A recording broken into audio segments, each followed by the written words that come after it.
was doing a thing not long ago for HBO, and they were asking, it was more serious questions. And one of them, they said, what's your earliest recollection in life? And I thought about it, and I said, well, I remember being about 3, and I'm standing on the front seat of the car with my dad, and every time he would turn the corner, I would make the sound of tires squealing.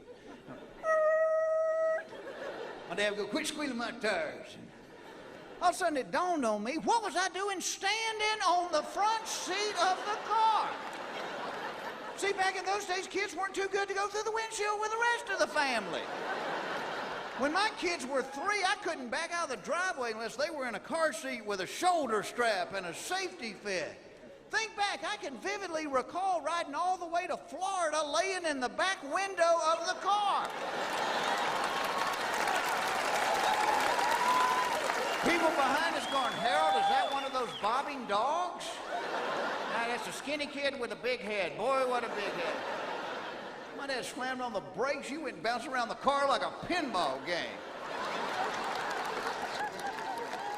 I remember as a child, my mom would leave me, my brother, and my sister in the car while she ran into the grocery store. If you did that to a poodle now, they would fry you on the 6 o'clock news. And I tell you something else, now that I'm grown and have kids of my own, I understand why my mother didn't want to take 3 young'uns in the grocery store. I would rather take a beating with a brick stick than take kids in the grocery store. Because as soon as those doors slide open, those kids start begging like homeless people at Christmas time. Somebody with little kids, help me out here. The worst aisle to take kids down in the grocery store is the cereal aisle. Oh, I hate the cereal aisle. You know why? Because little kids buy cereal the same way grown men buy lingerie. They will buy stuff they care nothing about just to get the prize that's inside.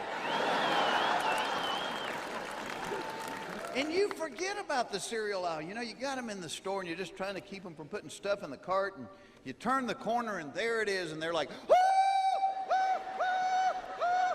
you gotta buy the Fruity Fudge Pebbles. You gotta buy the Fruity Fudge Pebbles. Oh, please buy the Fruity Fudge Pebbles. Please. We are not buying that. We bought it before. You guys didn't even eat it. It went stale. We had to throw it away. We'll eat it today. We'll eat it in the car on the way home. I promise. I swear. I promise. I swear. I said, I'm not buying it. Put it back. You gotta buy it. You gotta buy it. You gotta buy it.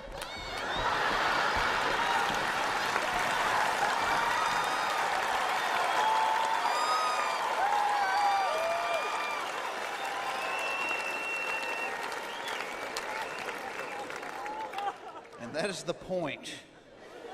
When I very calmly walk up to the child and I say, where are your parents?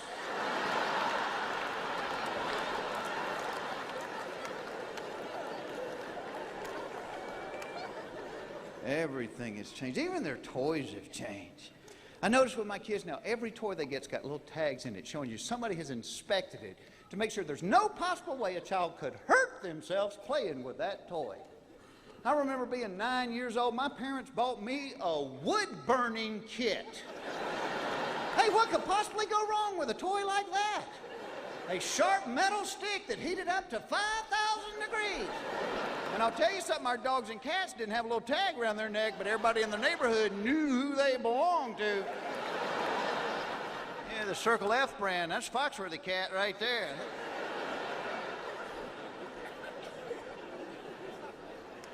You remember the wood-burning kits? Remember those things? The cord on it was about that long. So you're always guaranteed to be in right next to the drapes while you played with it. What were they thinking, some of those toys? Did anybody else have the swing set? My parents were too lazy to actually pour the concrete in the ground. We had the swing set. Every time you swung above this high, the front legs would go wah, wah, wah.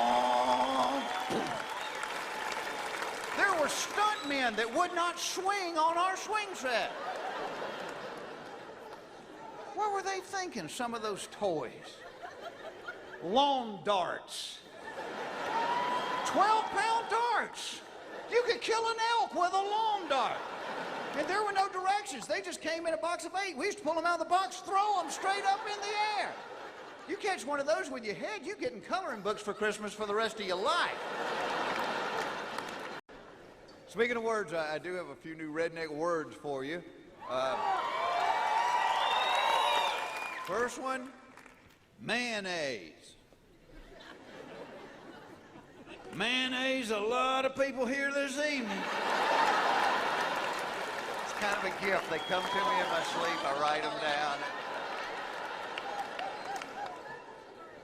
Brand new one, aorta.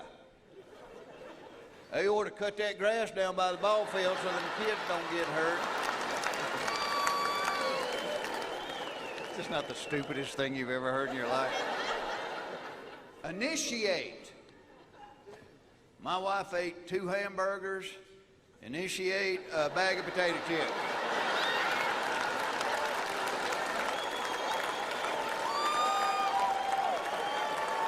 And last but not least, which did you? Which did you? Oh, you didn't bring your truck with you, did you?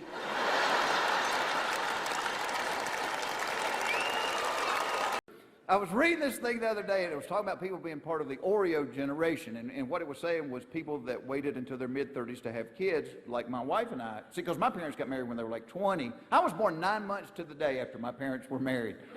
9 months to the day. That must have been a ceremony. I do. Could you turn around just 1 minute there, Reverend? But it was saying people that waited to their mid-30s, it said you're kind of an Oreo because you're raising your children and you're also raising your parents who in their elderly age are kind of reverting back to childhood. And I told my wife, I said, you know what this means? It means we've got 2 that are out of diapers and 2 that are going into them. And as bad as it was with the little ones, I can't imagine it's going to be any more fun with the big ones. I just don't want to be sitting there watching football with my father-in-law going, Ed,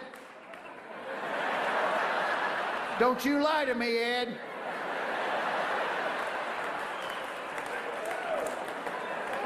But there are similarities between the kids and the seniors. I mean, they both have their own special menu at restaurants. You've got to worry about both of them with drugs because it's not just the teenagers. Seniors get a hold of some good stuff. The last time we were at my in-laws, I made the comment that my sinuses were kind of stopped up, and my mother-in-law said, do you want to stop the sniffles or not feel your head?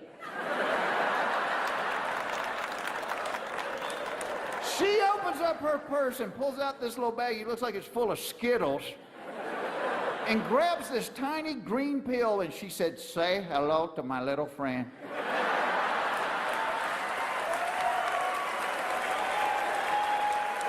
I took that pill, I woke up 2 days later laying in the backyard talking to Elvis. She's at the door going, get up, you baby, I take 4 of those and go to the grocery store.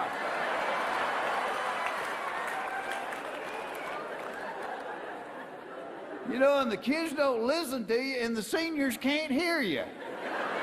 My mother-in-law has a hearing aid that she only wears about half the time, and you can always tell when she's not wearing it because she talks louder than any human being on the planet. 4 or 5 months ago, we're in line at the movie theater one night, and they're with us, and she says to me, don't look now, but the man behind us is cross-eyed as a bat.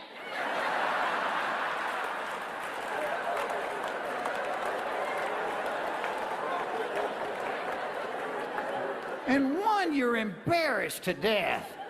And 2, when somebody says something like that, you gotta look.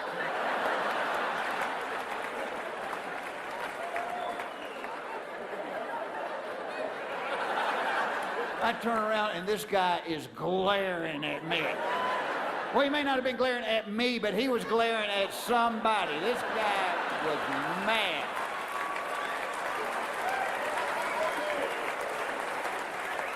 You know, and the kids wear their pants falling off their butts, and the seniors wear them up to their armpit. My father-in-law got his chest hair caught in his zipper. And I look at all this, and what makes me scared is I know I'm next in line. And let me tell you, I can tell I'm getting older. A lot of ways I can tell. 1, about a year ago, somebody broke into my truck, and I keep a case in there with like 24 CDs in it. They stole 3 of them. Well, thank God the Ann Murray's still here. Where's the best of bread? Where's the best of bread?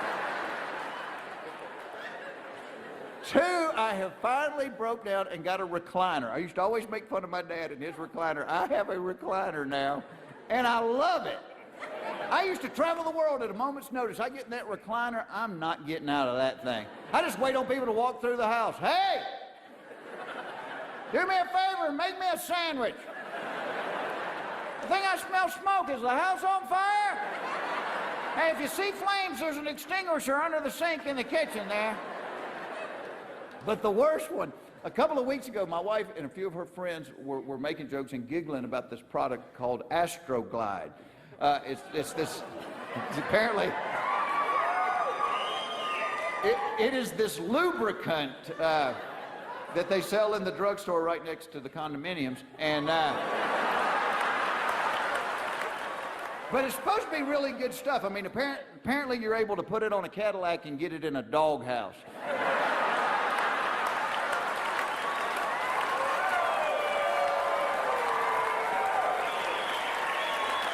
But as they're talking about it, I swear to you, my first thought was, I bet I can put that on the poles the bird feeders are on and keep the squirrels off of them. The squirrels are driving me crazy.